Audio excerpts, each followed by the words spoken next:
Chères auditrices et auditeurs, l'allergie à la cacahuète, que l'on appelle aussi l'allergie aux arachides, dont la cacahuète est le fruit, est une allergie fréquente qui touche un enfant sur 50. C'est la deuxième cause d'allergie chez le petit enfant. Il s'agit d'une allergie aux protéines de la cacahuète, dont le traitement de référence est l'éviction totale de l'allergène, ce qui constitue une réelle privation et qui n'est pas si simple, car de nombreux produits transformés peuvent contenir des microtraces d'arachides, donc plein d'interdictions. De plus, il existe souvent des allergies croisées entre cette légumineuse et les fruits à coque, noix, noisettes, amandes, et vous trouverez souvent sur les menus ou les emballages, l'inscription peut contenir des traces d'arachides ou de fruits à coque. Il y a donc des allergies croisées et une confusion que l'on retrouve d'ailleurs aussi en hébreu, puisque cacahuète se dit boten en hébreu moderne, et que l'on trouve ce mot dans la Genèse lors du deuxième voyage des fils de Jacob en Égypte, souvent traduit par pistachier ou encore par térébinthe, ce qui est étrange, car les fruits du pistachier térébinthe sont immangeables, alors que le pistachier vrai classique, lui, ne pousse pas en Égypte. Donc une éviction difficile, d'autant qu'une infime trace peut suffire chez certains sujets à déclencher une réaction gravissime. C'est pour cela que les compagnies aériennes ont quasiment supprimé les sachets de cacahuètes pour éviter le choc anaphylactique en plein vol. Alors compte tenu de ces difficultés, il est apparu nécessaire de trouver d'autres outils que la simple éviction pour prévenir cette allergie.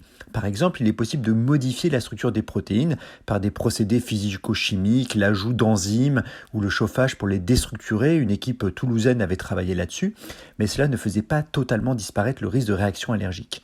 Il y a aussi des équipes américaines ou asiatiques qui travaillent, elles, sur la production de cacahuètes OGM pour retirer ces protéines. Mais une autre approche n'est non pas de modifier la cacahuète, mais de moduler notre système immunitaire, c'est-à-dire de réaliser une désensibilisation, exactement comme dans les autres types d'allergies. En exposant l'organisme des enfants à des micro-quantités de cacahuètes, on peut induire une tolérance, c'est-à-dire habituer le corps et éviter les réactions allergiques.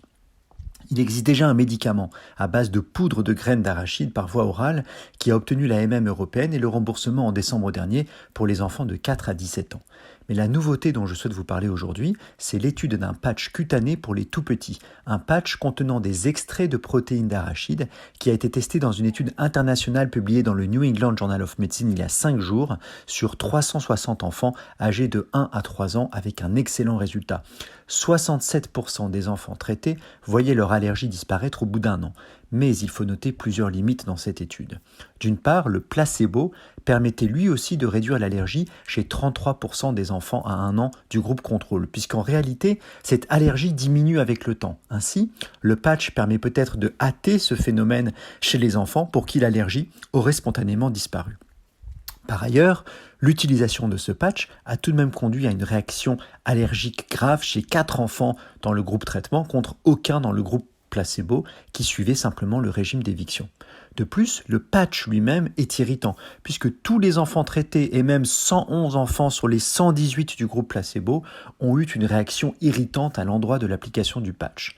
Enfin, et c'est à mes yeux la principale limite, les enfants avec une allergie grave, c'est-à-dire ceux ayant fait une réaction anaphylactique sérieuse, avec un risque vital, étaient exclus de l'étude. Or, ce sont précisément pour ces enfants-là que l'on cherche impérativement à empêcher tout événement allergique. Je vous remercie de votre écoute et je vous souhaite une excellente journée sur RCJ.